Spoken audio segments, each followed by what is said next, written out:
Welcome back, everyone, to Spyro. We're going to Terrace Village this time. Where we're going to spend another part prancing around as a baby dragon. Woo woo. Not really so much of a baby, just vertically challenged. Vertically challenged, chubby, cute, crawls around on all fours. It's a toddler dragon, gosh, Lewis. You Insert the privileged Rugrats theme twat. here.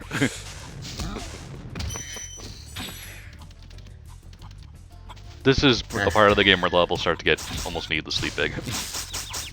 Yeah. It's generally my most common fear when it comes to 3D platforming. It's just make the levels arbitrarily big without really doing anything new. I don't mind if the levels are big as long as they're easy to navigate. And by that I mean, like, they're not really samey looking. You know, there's at least a few distinguishable landmarks, so I know where I am.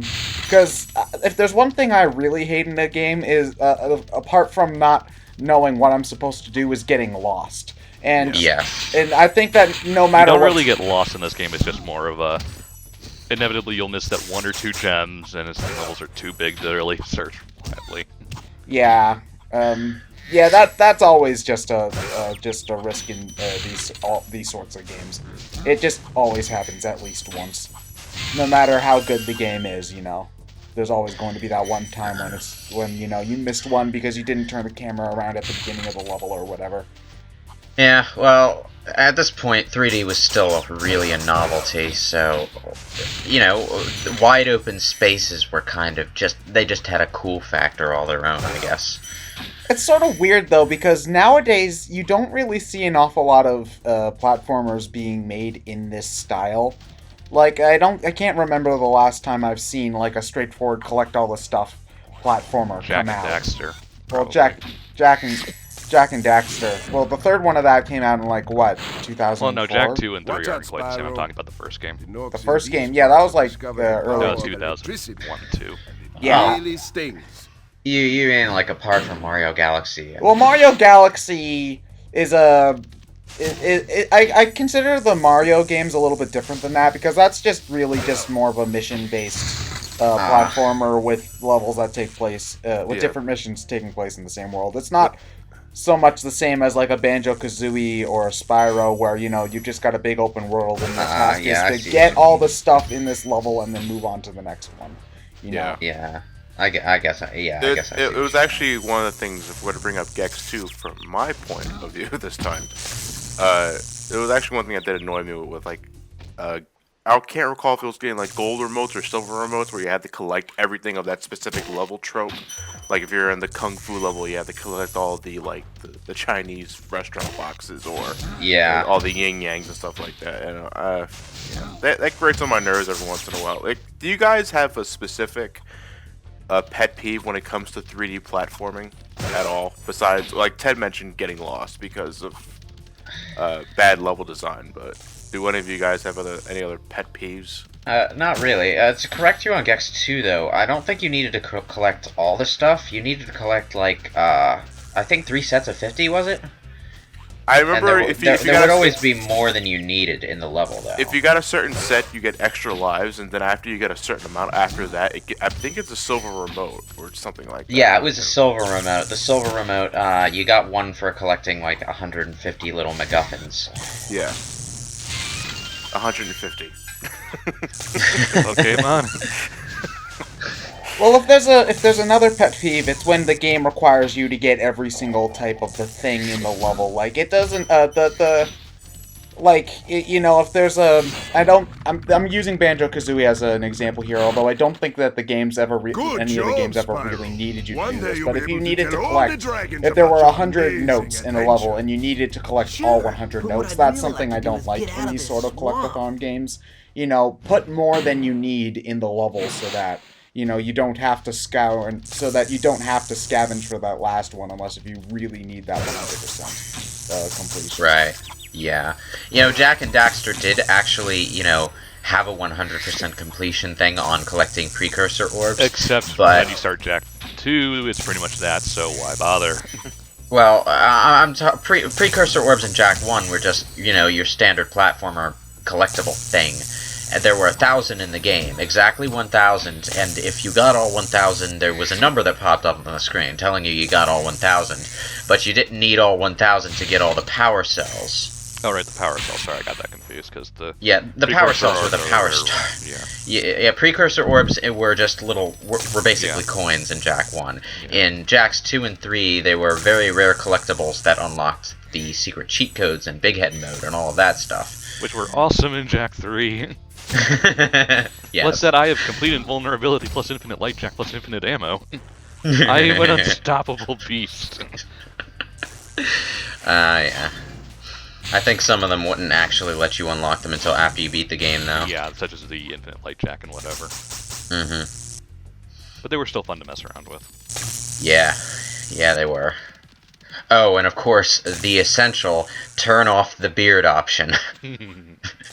What? Did they predict that people would not like the beard and have it's like the first unlockable option. I think you only need 5 precursor orbs or something to get it, and you can turn off Jack's stupid little goatee. It's like Crash Bandicoot suddenly getting a silly ass hat in a sequel, and then one of the cheat codes is take off that silly ass hat. Why not a take off the tattoo cheat? That is something everyone would want. Laser rule requires 3,000 crates. I think that reminds me from Phoenix Wright Dual Destinies. If you beat the DLC case, you get a costume pack, and with it you can wear Phoenix's silly sweater from the third game in the series. And it's especially funny because at one point in the second case, Apollo says a line like, "That suit makes him look like $1 million," and you can have him wear the costume at that point. So he's wearing a pink sweater with a heart on it with the letter P and a face mask, and then Apollo goes, "That suit makes him look like $1 million." That's why alternate costumes are the best thing that can happen to any video game ever. Mm-hmm. And for anyone asking, yes, I will do Adam West for Arkham Origins. Just waiting for that code. Yep. Did they say that they were going to do a code, or... I don't think there's... I think unlike Arkham City, there isn't one hard-coded into the game. So either it's going to be via a patch, or they're not giving us one. Ryan, hopefully it's the former. Ryan, would you mod your PS3 in order to play that game as Adam West? At that point, I would probably just get the PC version and mod. You really hate New Game Plus mode that bad, don't you? Yes. Ninja mooks everywhere. I feel your pain. Mm-hmm. Just not worth playing. Did you end up beating New Game Plus, or did you just give up? I just gave up because it was too bleh. I think my most hated level trope when it comes to 3D platforming is probably the labyrinth. Like, Well, because everything more so in these types of games, in terms of age, because PS1 and 64, everything looks the same. Yeah. Yeah, and when you're dealing with sort of an area that's designed to be confusing, that doesn't help either. Yeah. You remember my very first playthrough of Mario 64, I didn't really like Hazy Maze Cave. Well, that's actually a pretty small maze when you look at it, but... I got lost in that level, too. Although I was playing I think at that point the only version of Mario 64 I've completed is the 64 one. Oh, jump cut! Ow. You died, didn't you? No, I was looking for the last gems. He was wandering for a... I think you walked right past these at some point. Probably. Dun, da, da, da. It's like you're using your head to bash into steel crates. Yay, money. Wouldn't it be more economical just to take the chest and put it into your bigger chest? Well, no, but then if you want to get a certain gem, you have to open the chest and open the chest again. Yeah. God forbid he headbutt 2 chests inside another chest. And it'd be indestructible. Well, now I'm really getting medieval flashbacks. What, because of all the green goop? The green goop, and yeah, this reminds me of that Haunted Wasteland level. Misty bog. Pits everywhere. The one place I told you not to go. Swamp level. No, wait, is this a swamp level? Yes. Oh. Looks like it. Yeah.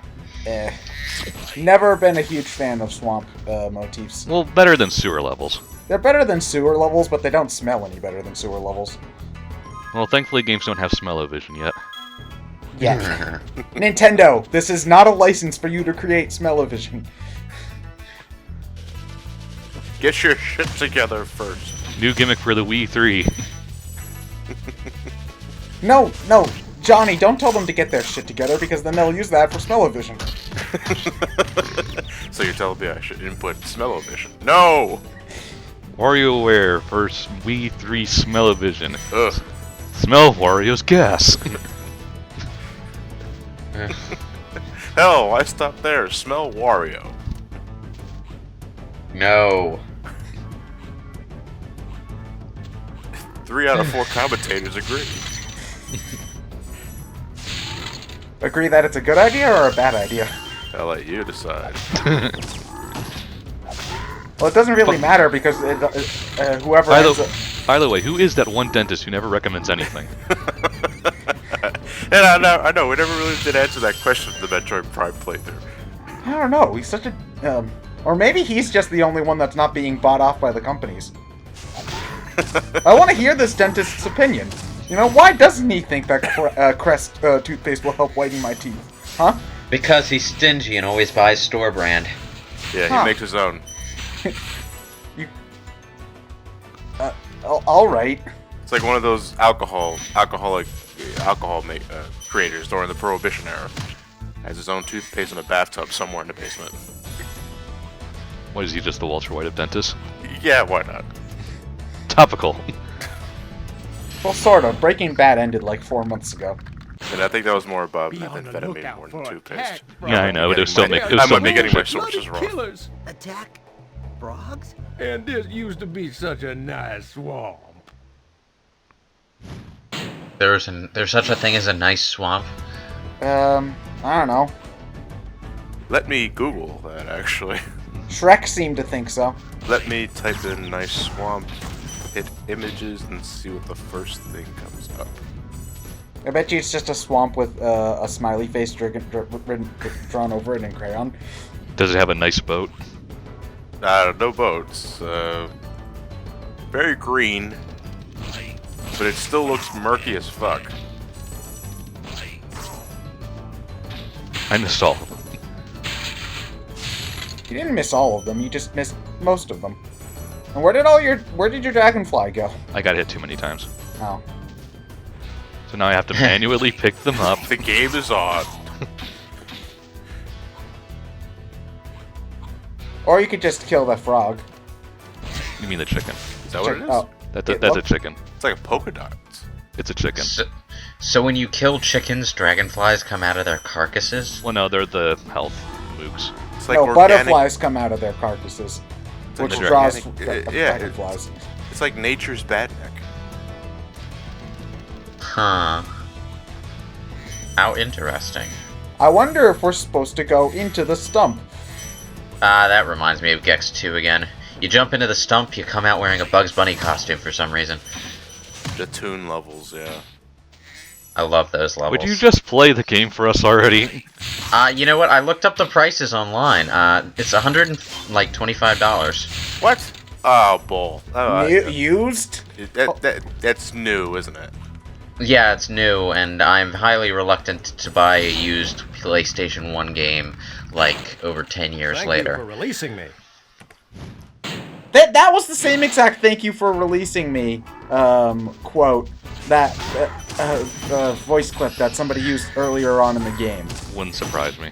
Welcome to Cyrodiil, where everyone is Michael Bell.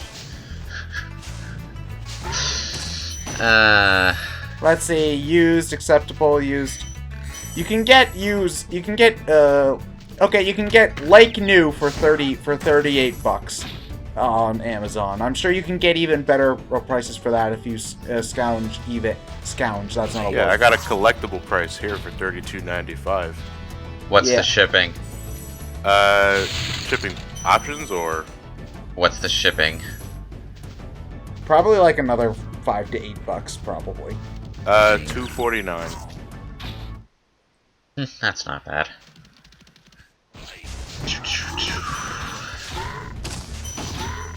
Oh well. Get in that damn game, damn it.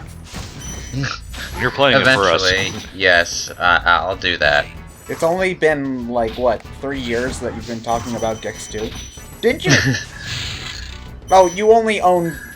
Why did you get rid of your disc to begin with, anyway? You know, I don't even remember what I did with it. You tend I to haven't- lose track of shit you own when you're a teen, when you're a tween, teenager. No, I not me. At least not me. Like, when Well, I aren't was you a... official? when you have siblings, especially. No, not me. I have siblings. You know, when I was like 8 and 9 and I had my Game Boy Advance, you know, quite a few of those have been lost to the ether. But all of my GameCube games are still here, except for Pokemon Coliseum, which I lent to a friend and never got back. All of my DS games are still here. All of my 3DS games are still here, and all of my Wii games are still here. How So I don't much know, how much older are you compared to your brothers? like 7 and 9 years older than them. Well, that's probably why then. Yeah, it's just, you guys just need to keep better track of your stuff, man. Men. Dudes. Remind me to do this if we ever visit Ted's house. Steal all of his shit. Oh, just for that, you're not getting invited to my house anytime soon.